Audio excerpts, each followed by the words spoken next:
Bisa karet.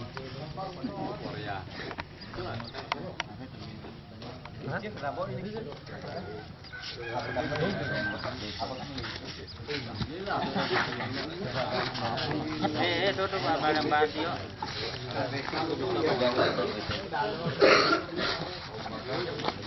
Kok dikasih 2 nih, Pak?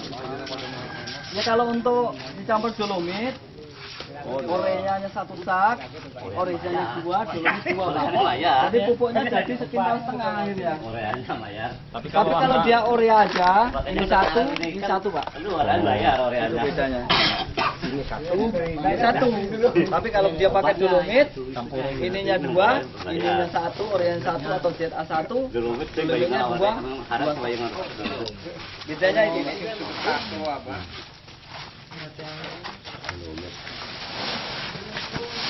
Bahasa kimianya dapur ya dolomit. Nah caranya gini Pak, jangan langsung dicampur dengan dolomit.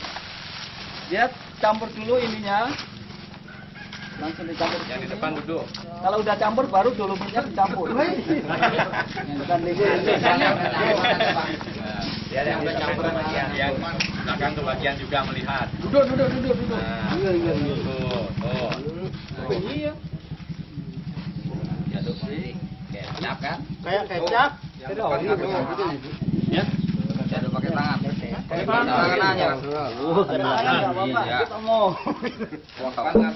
Pakai kamu. Jadi deh bos. Ini harus pakai. Enggak lengket. Enggak lengket.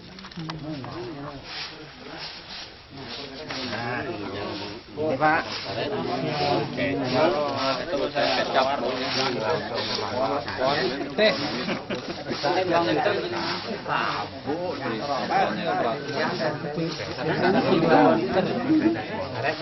Kalau dia hanya menurut nggak pakai ini. Oh Pak. Karet. Ini untuk karet Pak. Sama karet singkong nanti sistemnya seperti ini Pak ya. Cara nyampurnya singkong, karet sama aja cara nyampurnya. Kalau dia cuma pakai Orea, ininya Orea 1 sak, itunya 1 Pak. Tapi kalau pakai dolomit, ininya 1 sak, itunya 2, dolomitnya 2. Tapi jadinya jadi sekintal setengah pupuknya.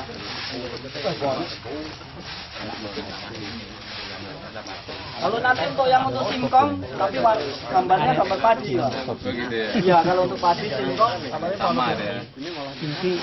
Segini aja untuk karet ya. Coba Iya, Pak. itu dari karet. Ini untuk anu kan nggak pakai dulu. Karet. Untuk karet. Ini untuk karet ini. Oh ya pakai dolomit sebenarnya nggak apa-apa Pak. Nggak apa-apa. Enggak ya nggak apa-apa. Pada untuk liter ini. Dia bongkar loh met.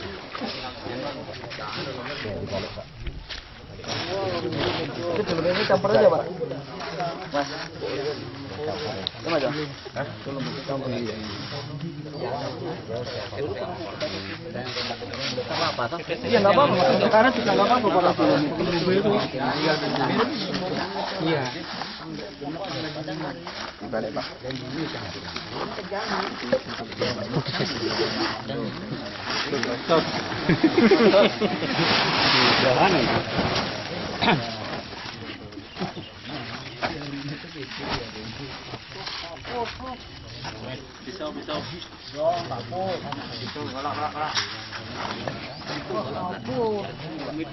Iya, kapur dulu kita. Karonya untuk tetap aduh, karonya aduh. Hanya kantong deh. Jangan digituin. Main gas aja ini. Nah, itu tadi. Barang jagung Pak, namanya udah nggak kepake. Mara ketangnya jagung nanti. Wah, susah kan? Aja beli. Aja. Aja terus bukannya. Ini nggak mau orang ini. Jakarta tuh. Siapa yang marah orang ini?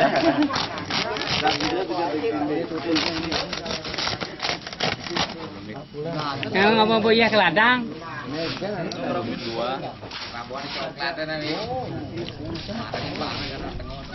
Arahnya ben pilih coklatnya. Berapa hektar lemonnya mas? Berapa? Berapa? Pas aja lah. Ini belanjaan mana? Berapa bulanannya? Relang lagi. Lu tinggal ngerabuan. Jauh-jauh ini sebelah aja. Ingkong kita coba. Karet nih karet. Biarin gini. Bagi-bagi nanti sama itu plastik. Yang untuk promosi yang gambar padi Pak ya. Oh, gitu ya. Berarti kan gambar karet. Ini gambar karet. Singkong, jagung, padi itu yang gambar padi, tanaman pangan Pak. Iya. Jadi caranya perjalanan. Tuh. Ini satu nih.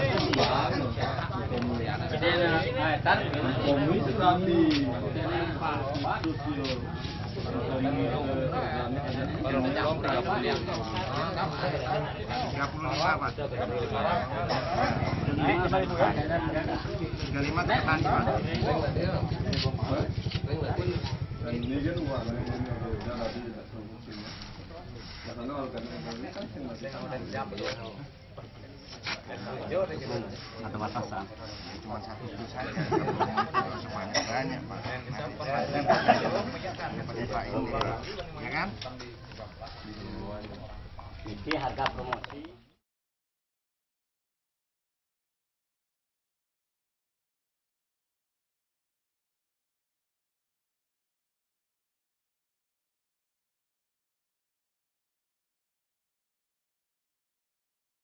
Mitra Reza, pada siang hari ini kita berada di kebunnya Bapak Edi yang berada di Tulang Bawang. Jadi pada kesempatan siang hari ini kita melihat di kebun ini gimana cara membuat percabangan atau pemangkasan. Pada kondisi karet yang seperti ini sebenarnya udah kelewat. Seharusnya pembuatan percabangan dikala pohon ini mempunyai ketinggian 160 atau 2 meter maksimal. Jadi saat pemotongan atau pembuatan cungkup itu akan lebih baik, dia tidak akan mudah patah. Karena kalau begini kita potong, batang induk ini udah mulai coklat dan selnya udah tua, dengan tumbuhnya tunas baru, maka antara tunas baru dengan sel ini perbedaannya sangat jauh, sehingga saat kondisi terjadi ada angin yang kencang, maka batangnya atau cabangnya akan mudah patah. Oleh karena itu, bagaimana cara pembuatan percabangan yang bagus? Mitra Reza, inilah bagaimana caranya pembuatan percabangan yang baik. Karena dengan pembuatan percabangan yang baik itu akan menghasilkan getah atau latek yang akan lebih bagus dan lebih banyak. Karena pembuatan latek pada karet ada di daun, sehingga kalau percabangan ini lebih dekat dengan bidang sadap, maka latek itu istilahnya kalau selangnya akan lebih dekat dengan bidang sadap, sehingga aliran latek itu akan lebih cepat dan lebih banyak. Beginilah caranya pembuatan percabangan. Pada saat karet sekitar ketinggian 160 sampai maksimal 180 atau 2 meter, kita lakukan pembuatan atau penalian ujung daun atau kita bilang dicungkup atau digelung. Jadi caranya demikian. Betul, Pak. Nah, semua daun kita kumpulkan. Setelah kita kumpulkan, kita tali dengan menggunakan rapi atau apapun.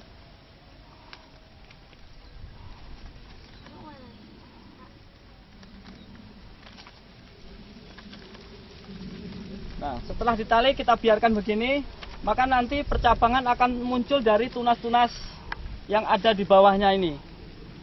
Sehingga setelah tunasnya ini muncul atau tumbuh dengan bagus atau banyak, maka tali ini dengan sendirinya kita putus atau dia akan lepas sendiri. Sehingga nantinya pada saat udah siap untuk disadap, percabangan dengan nanti bidang sadap jaraknya tidak terlalu jauh, sehingga latek akan lebih banyak. Karena alirannya akan lebih cepat. Ibarat selang, semakin jauh selangnya, maka aliran semakin lambat. Tapi apabila selang itu lebih dekat dengan air, maka dia akan lebih cepat alirannya. Sama juga dengan karet. Kalau bidang sadap dengan percabangannya atau nanti daun, karena jaraknya lebih dekat, maka alirannya, getahnya dia akan lebih cepat dan lebih banyak. Jadi demikian caranya untuk pembuatan percabangan untuk kebun karet.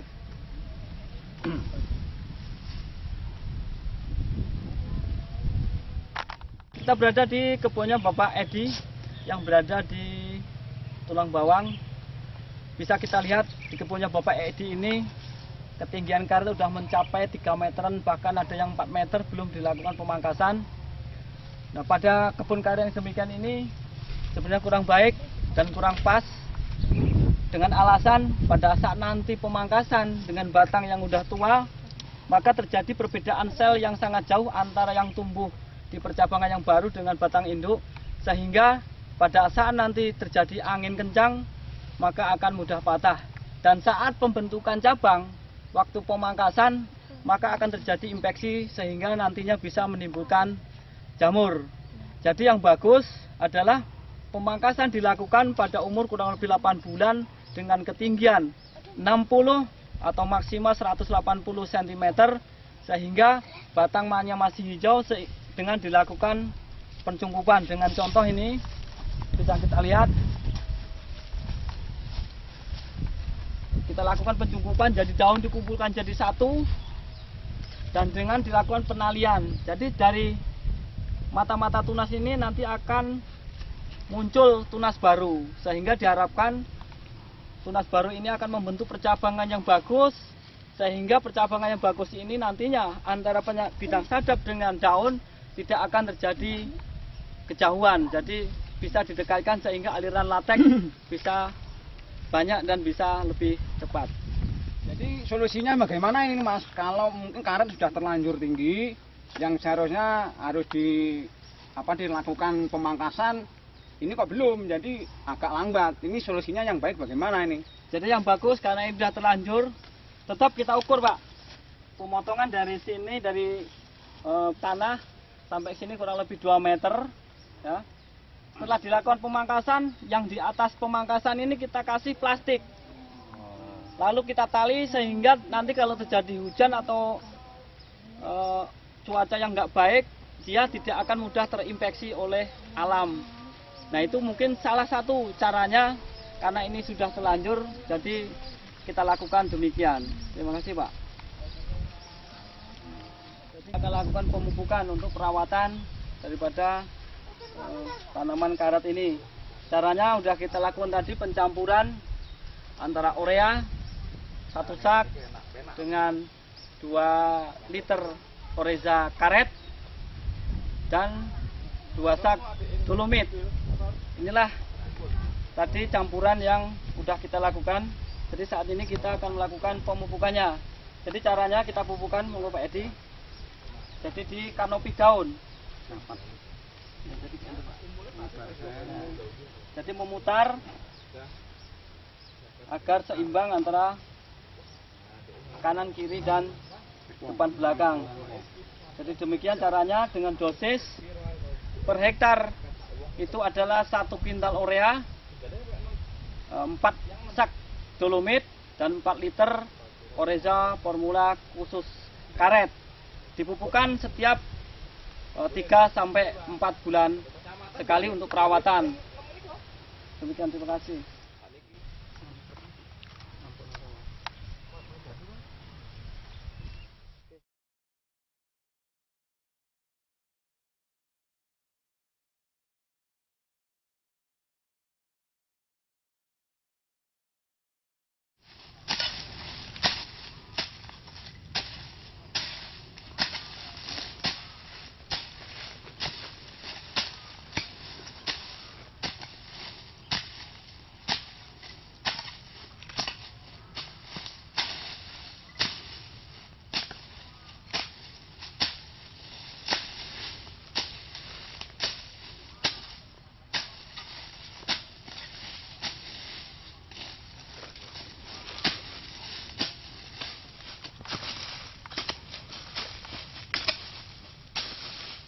Oreza ini salah satu cara ya bagaimana kita mengawetkan pupuk Oreza di dalam perkebunan karet yang sudah produksi.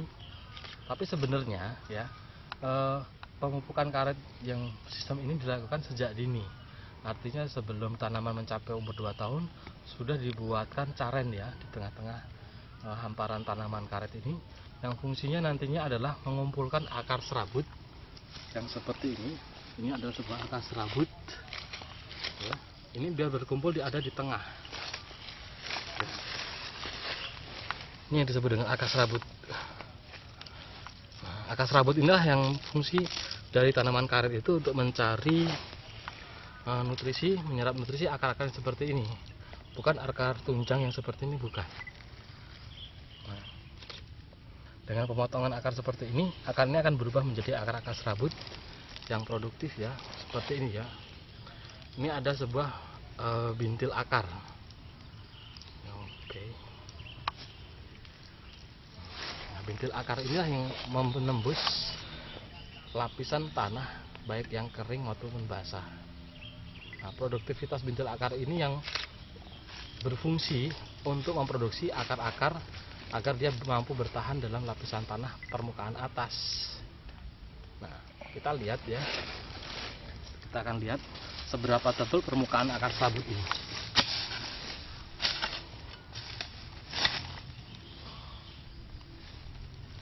Kurang lebih cuma 10 cm dari permukaan tanah. Jadi pemirsa, kenapa pupuk Oreza itu kita taburkan di atas permukaan tanah? Inilah yang menjadi alasannya. Karena yang kita pupuk adalah akar ini. Nah, pada saat musim kemarau, ya, posisi tanah seperti ini akan sangat kering sekali, sehingga produksi latex sangat menurun. Kemampuan tanaman karet untuk mengambil air ya dalam unsur hara dalam air itu sangat dalam, bisa mencapai 2 meter. Dalam 2 meter jelas tanah masih basah, masih cukup kandungan air. Namun kandungan nutrisi yang dibutuhkan untuk pembentukan latex sangat kecil sekali, karena tidak terjadi penyerapan unsur hara, hanya air yang diangkut oleh jaringan akar yang menuju ke dalam tanah atau akar tunjangnya. Sehingga kenapa tanaman karet di musim kemarau penurunannya hingga mencapai 70%. Nah, oke, ini air-airnya.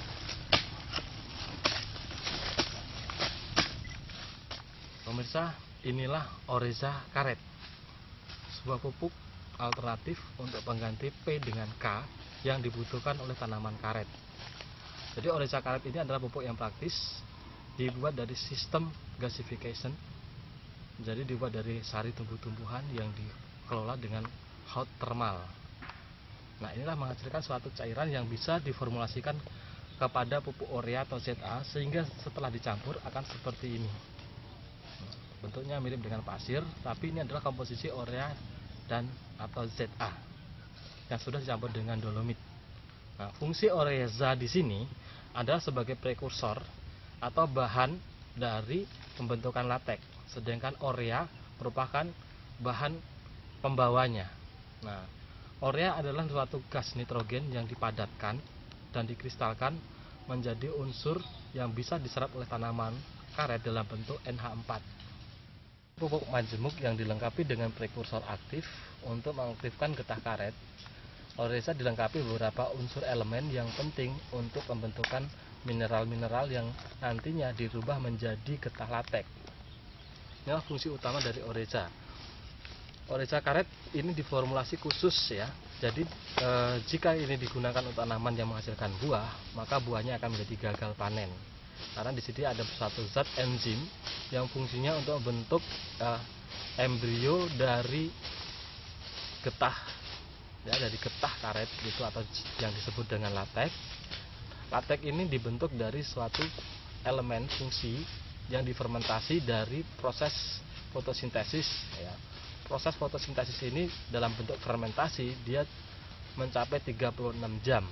Jadi sebaiknya penyadapan yang dilakukan oleh petani karet itu harus mencapai 36 jam atau 2 hari sekali. Ini salah satu bentuk alternatif pemupukan untuk kepentingan jangka panjang.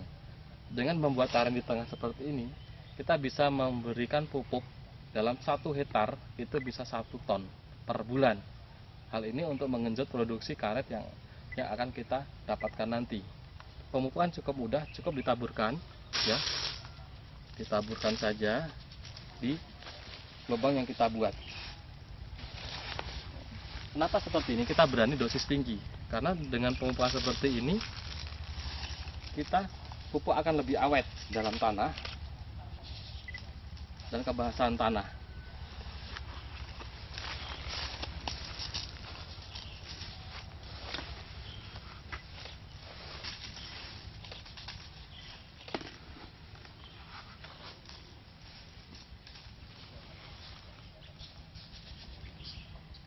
Di tengah gawangan karet, ya, itu berfungsi untuk menampung air hujan. Jadi nutrisi-nutrisi yang tersebar di permukaan tanah ini pada saat hujan dia akan masuk ke dalam gawangan ini, dan di sini nanti akan berkumpul serabut-serabut karet, ya, akar-akar serabut karet yang akan segera menyerap nutrisi yang kita berikan di sini, ya, untuk mencegah penguapan dan juga mencegah kekeringan dari pupuk ini. Kita boleh timbun, ya, lubang ini dengan tanah yang tipis atau dengan sampah-sampah. Yang paling bagus adalah sampah-sampah yang sekitar kita itu yang akan kita jadikan penutup lubang ini, sehingga lubang ini akan bisa bertahan 1 tahun, dia tidak akan penuh. Setiap ada sampah kita tinggal kumpulkan, dan 1 tahun kemudian kita bisa bongkar lagi, ya, sebagai nutrisi yang bebas keluar. Terus pada saat musim kemarau, ya, di sini bisa kita taburkan pupuk kandang yang cukup banyak, dan nantinya kita akan siram pupuk kandang itu dengan air, sehingga air yang kita berikan dalam pupuk kandang itu tidak segera kering dan bisa diserap oleh tanaman secara maksimal. Dengan demikian nutrisi yang diterima oleh karet akan lebih banyak dan bervariasi, karena ada unsur-unsur mikro dari pupuk kandang itu bisa terserap langsung oleh tanaman karet dan tidak menimbulkan dampak negatif dari pupuk kandang oleh tanaman karet.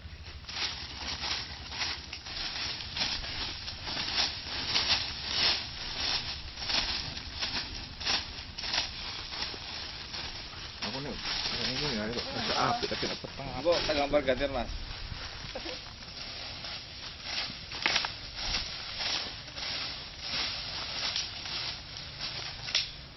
Tanya ngomong kesuwen.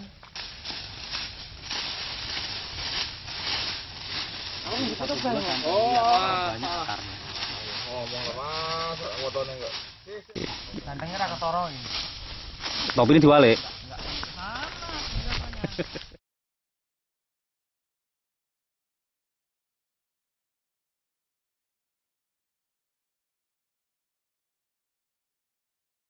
Ini adalah daerah rizom bagi tanaman karet, ya. 1 meter ini adalah daerah pemupukan. Jadi pupuk akan kita tabur, ya, di tengah-tengah gawangan selama dengan daerah 1 meter.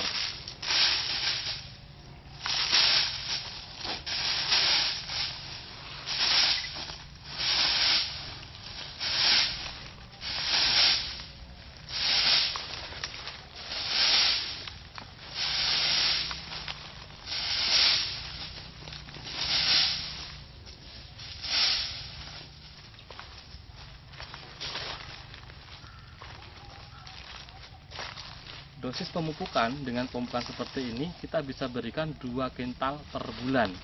Selama ada musim hujan kita bisa melakukan pemupukan seperti ini. Jadi kita tidak akan kehilangan produksi, ya, tidak pernah kehilangan produksi selama bulan-bulan masih ada pemupukan dan masih bulan-bulan hujan.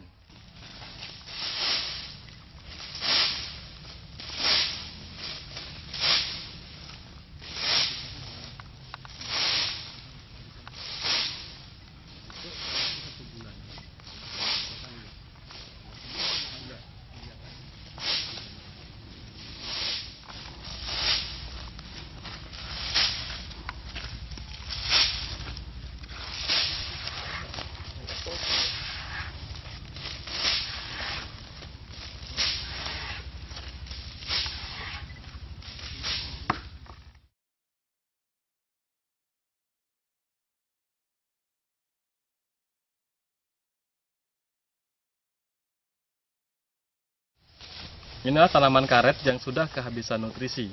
Pemupukan sudah dilakukan 1 bulan yang lalu dan sudah menghasilkan 4 kintal, sehingga tanaman terlihat seperti kehilangan cairan.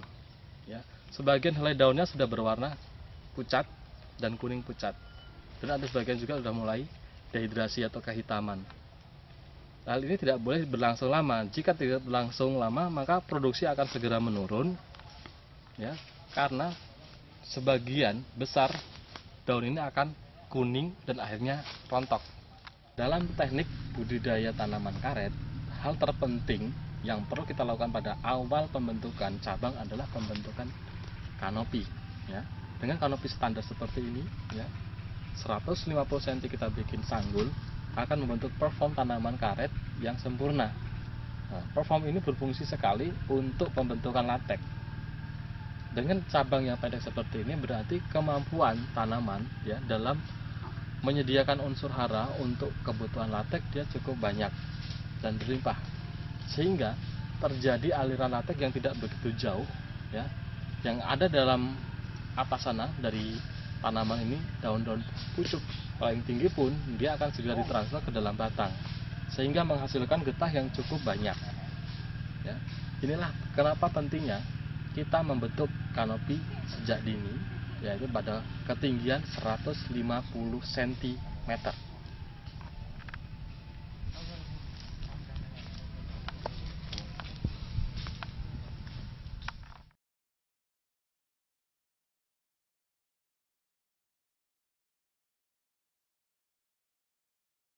Pemirsa Oreza, hari ini kami ada di kebun karet miliknya Bapak Slamet di daerah mana, Pak? Bumi Nabung Utara. Bumi Nabung Utara. Nah, kami akan mempraktekkan bagaimana penggunaan mal sadap. Ini yang disebut dengan mal sadap. Artinya bagaimana menggambar bidang sadap itu biar tidak salah, ya. Karena di sini sudah ada rumus kemiringan. Ya, derajat kemiringan bidang sadap itu sudah diukur menjadi 45 derajat. Jadi langsung curam. Fungsinya adalah memaksa getah itu tetap bisa turun. Nah, kemiringan peluang sadap ini adalah sesuai dengan pemotongan garis alur jaringan latek. Ya, karena semua dipotong dalam 45 derajat ini, jalur latek seluruh dalam batang akan terpotong.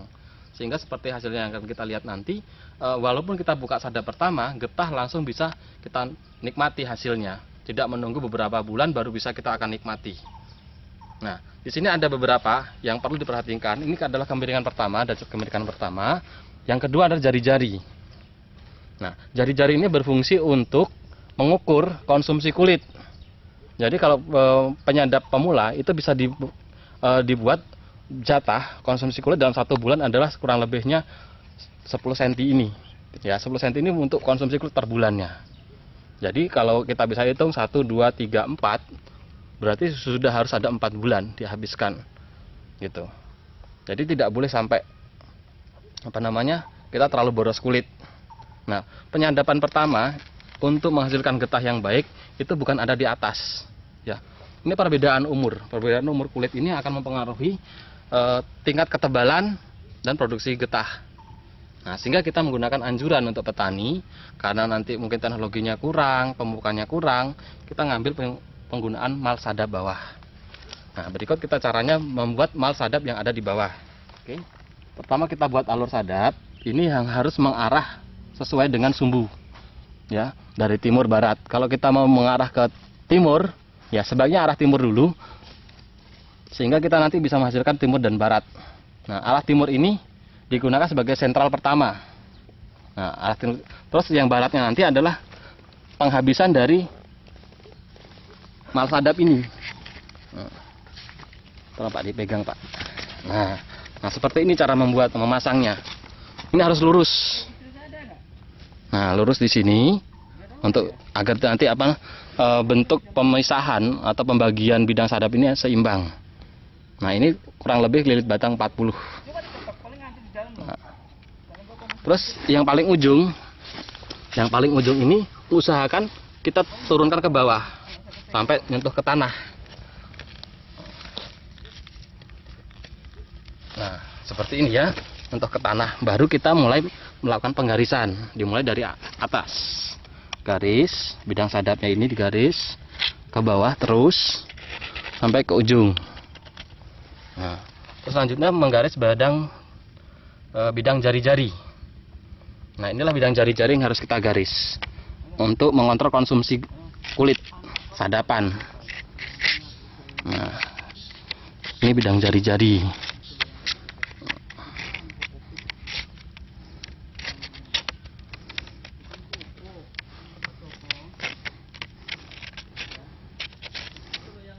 Terus yang paling bawah pun digaris sebagai batas konsumsi kulit terakhir.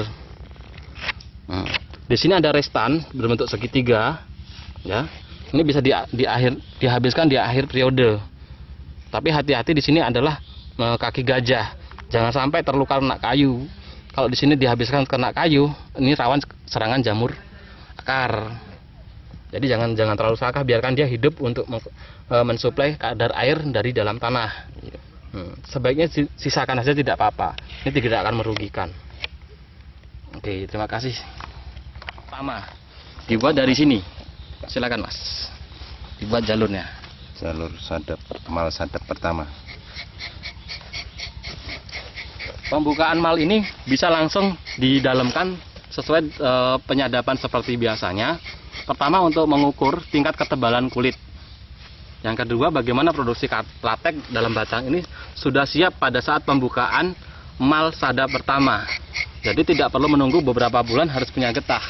Kita begitu buka langsung mendapatkan hasil.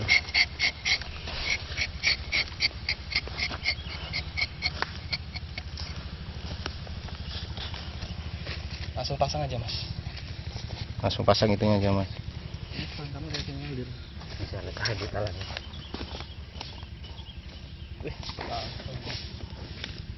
Ini Pak. Oke, siapa? Untuk pertama langsung selesai.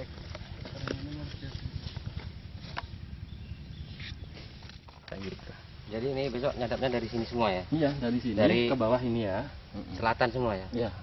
Karena dia kadar tanaman tuh ada namanya sumbu ya. Kan dia ikut ground utara selatan, dia akan buangnya timur barat. Gitu. Di timur barat ini sebenarnya ada akar hisap, akar buang. Sistemnya gitu. Akar hisap itu dia mengambil unsur hara, akar buangnya membuang oksigen. Oksigen dalam akar itu dia buang. Dan CO2 juga dibuang gitu. Seperti itu Pak, tanaman itu seperti itu sebenarnya. Kenapa kita menggunakan arus timur barat? Sedangkan kita untuk mengambil gunakan kebalikannya gitu. Karena magnet bumi ada di utara selatan, bukan di timur barat gitu. Ini alasannya kenapa penyadapan harus menggunakan sistem. Nah, secara prinsip kayaknya nggak ada beda jauh, tapi secara keseluruhan selanjutnya itu dampaknya spesifik. Kalau kita dilihat di perusahaan kan, mangkok kan teratur dia sebelah sana semua gitu. Itu memudahkan kita gitu, nggak acak-acakan. Mau didalamkan? Coba Kang. Didalamkan, ukur nggak sampai sejauh mana batas kulit. Getahnya udah ini Pak. Di dalam kan, jadi langsung buka panel sadap pertama kan gitu, boleh gitu Pak. Nah, ini sudah dalam dia, pas tuh. Itu aja belum tembus kayu kayaknya. Belum. Berarti tebel banget Pak. Iya, makanya kan kita harus tahu gitu. Nah, ini udah hampir ini. Iya. Kan getahnya kan. Dalam nggak apa-apa, kita tes sejauh mana dia ketebalan kulitnya. Kalau yang pertama ngayu nggak apa-apa Pak, dia untuk mau ngelihat ketebalan kulit kita sejauh mana gitu. Nah, di bawah itu justru lebih tebal dibanding di atas. Kenapa kita mulai dari bawah? Gitu. Nah, pada dasarnya kalau mengalir. Nah, kalau nyadap segini yang punya seneng, nyadap juga seneng. Ini kira kotor ini. Inilah rahasia sadap. Ada yang bocor lewat Akar. Iya, karena udah banyak isi belum dibuang. buang Pak. Nggak ada pembuangan dia. Ini sama dengan sperma, diproduksi kalau tidak diambil jadi dibuang. Makanya rapuh jangan dikena akar Pak. Yang akar keluar itu loh Pak. Jauh. Kayak yang kita di kampung langsung Kang. Nah, dibuat lagi. Oh, pun dipupuk atau sedereng Pak Mulai? Oh, kalau belum nggak iso. Jadi kalau di bawah begini ya, di bawah begini enaknya apa? Kita nggak perlu ada talang sadap. Kalau dia naik tetap jatuhnya di bawah, sampai segini pun masih jatuh di bawah. Itu enaknya. Ya kan? Kita nggak perlu talang sadap harus membuka ini itu, cukup langsung.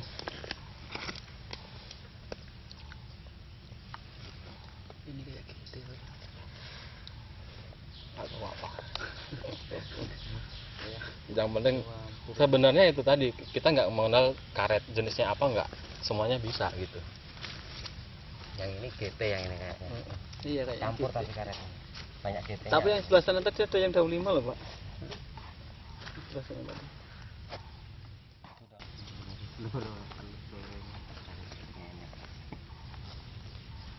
Inilah hanilan latek tetesan pertama kali sadap Jadi dengan durasi orang suruh gambar seperti itu. 3 detik 2 tetes. Sambil juga belajar sambil gambar sendiri kan nanti bisa ngajarin orang gitu. Itu nanti malnya ditinggal. Tinggal. Oh iya. Salah satu teknologi yang diterapkan di perkebunan Bapak Slamet di Kecamatan Bumi Nabung, Kampung Bumi Nabung Utara. Pada kesempatan pagi hari ini di kebun Bapak Slamet Ya kadang-kadang yang mau dilaksanakan pembukaan panel sadap pertama. 3 bulan yang lalu di perkebunan karet Bapak Slamet ini telah diaplikasikan menggunakan produk dari Oreza formula khusus karet dengan aplikasi 1 kuintal per hektar setiap bulannya. Oke, pemirsa, inilah pohon karet siling ya yang diproduksi dan dibuahkan. Sistemnya adalah budidaya pohon siling. Kita bisa lihat di sini bukan ada kaki gajah. Nah, selama ini petani selalu ragu dengan bibit siling. Nah, kita akan coba bagaimana bibit siling ini dengan klon PR misalnya, ini yang selalu biasa terjadi, yang pohonnya kayak pohon asem, ada banyak sel busa, yang konon kabarnya getahnya sangat sedikit sekali. Nah, dengan seperti ini kita coba akan lihat apakah ini termasuk dengan yang susah ada bergetah. Kalau nantinya seandainya susah getah, berarti kita perlu penambahan serum. Ya, penyeruman dilakukan seminggu sekali. Nah, ini akan mempercepat pertumbuhan getahnya. Nah, kita akan buat mal sadap dengan, kenapa kita ngambil sadap tengah atau cukup sadap tinggi? Ya, ini berkaitan karena batang bawahnya sudah cukup besar, ini untuk lihat batang 70. Sedangkan mal sadap kita hanya ukuran 40. Ya. Nah, oke, kita buat yang agak tengah.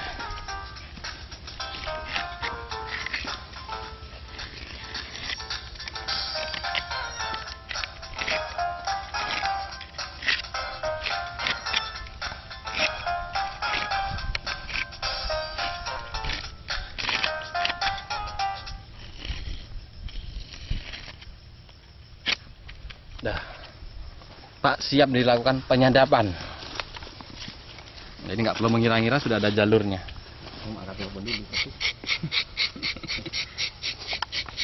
Wah, ampun teman-teman.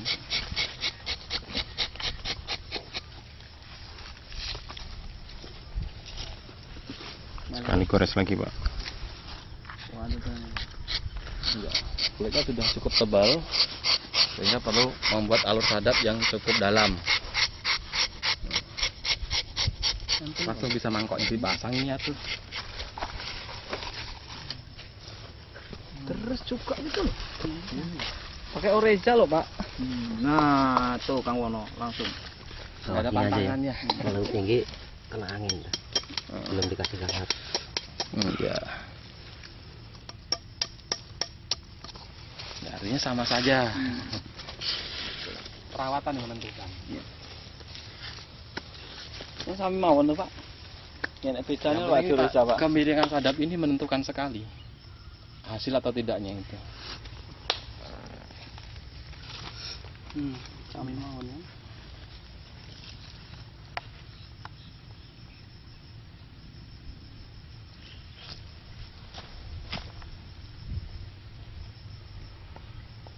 Yang penting sampai mungkin tahu sak ton mulai iso sak pasang aja pindah. Mudah-mudahan. Saya masukin dulu Pak, dia kalau masuk besar pupuknya masukin sedikit, naikin terus dosisnya. Sesuai tambah. Terus serumnya sampai pergunakan 2 minggu sekali. Penyerumannya. Sepertinya ya. Iya, itu langsung nanti. Kemarin yang ada di itu sampai bisa menghasilkan Ini yang bisa dilakukan ini hanya pada saat musim hujan. Boleh diembat hasilnya. Kalau nggak ada hujan, airnya nggak ada, nggak bisa dia produksi. Gitu.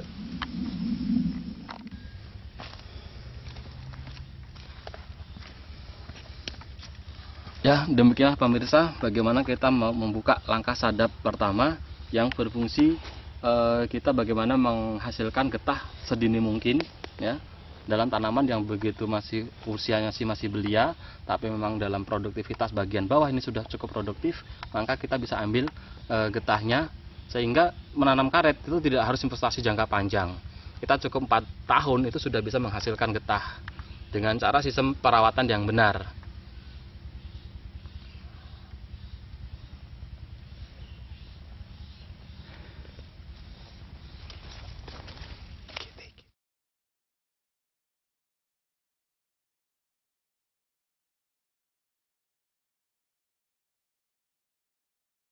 Coba dibuka di otopsi. Nah, coba. Ini pemirsa adalah kena penyakit kanker garis. Nah, jadi coba kita akan lihat seperti apa kulit yang terkena kanker garis. Tidak ada pisau atau apa. Berarti saya ngepasnya pakai ini ya.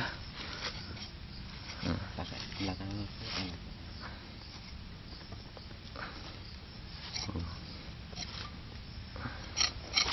Nah, kita otopsi bagaimana dia kena kanker garis.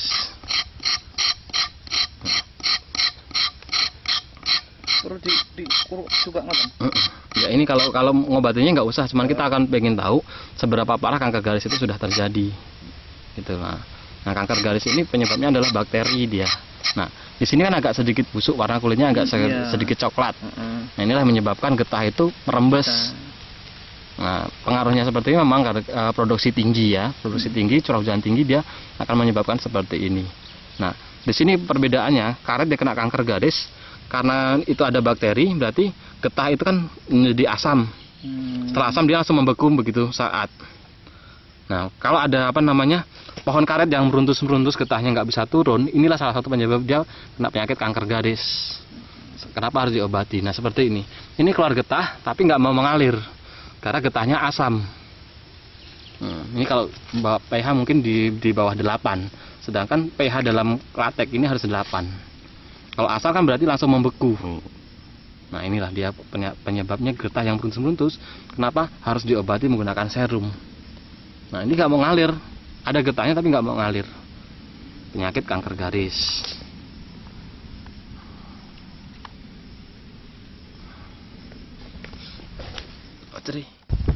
Untuk pengobatan pergunakan Oreza serum formula karet dengan aplikasi murni tanpa campuran air, dioleskan langsung ke bidang yang terinfeksi bakteri atau disebut kanker garis.